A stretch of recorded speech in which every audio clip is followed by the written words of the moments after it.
Μαρίνο, είσαι στην Κρήτη, δεν είχες ταξιδέψει ποτέ εκτός, έκανες χειρονακτικές δουλειές από χωράφια μέχρι τα πάντα. Με ένα τέτοιο background, τι σε έκανε να ξεκινήσεις κάτι τελείως άσχετο εδώ μαζί μας και να πετύχεις στο δεύτερο σου μήνα να βγάλεις πάνω από 3.200 ευρώ. Όλα ξεκίνησαν ένα βράδυ που συνειδητοποίησα ότι η ζωή μου ήταν ένας κύκλος ο οποίος δεν σταματούσε.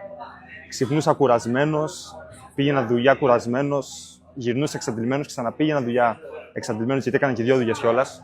Γυρνούσα εξαντλημένος, έτρωγα εξαντλημένος, κοιμούμουν εξαντλημένος και το χειρότερο ήταν ότι απέμειναν λίγες ώρες για να ξαναρχίσω από την αρχή. Αυτός ο κύκλος. Ήταν ένα ρολόι που δεν σταματούσε. Στα 18 μου είχα θέσει κάποια όρια ότι στα 21 μου θα φτάσω 21 και θα έχω χτίσει κάτι δικό μου. Και νιώθα με τα χρόνια ότι απομακρυνόμουν από αυτόν τον στόχο και δεν τον πλησίαζα. Έτσι, αυτό το βράδυ αποφάσισα ότι αν δεν κάνω κάτι εγώ, δεν θα κάνει κανείς τίποτα για μένα. Οπότε πήρα την απόφαση και κατάλαβα ότι ήμουν μια απόφαση μακριά ώστε να αλλάξει όλη μου ζωή.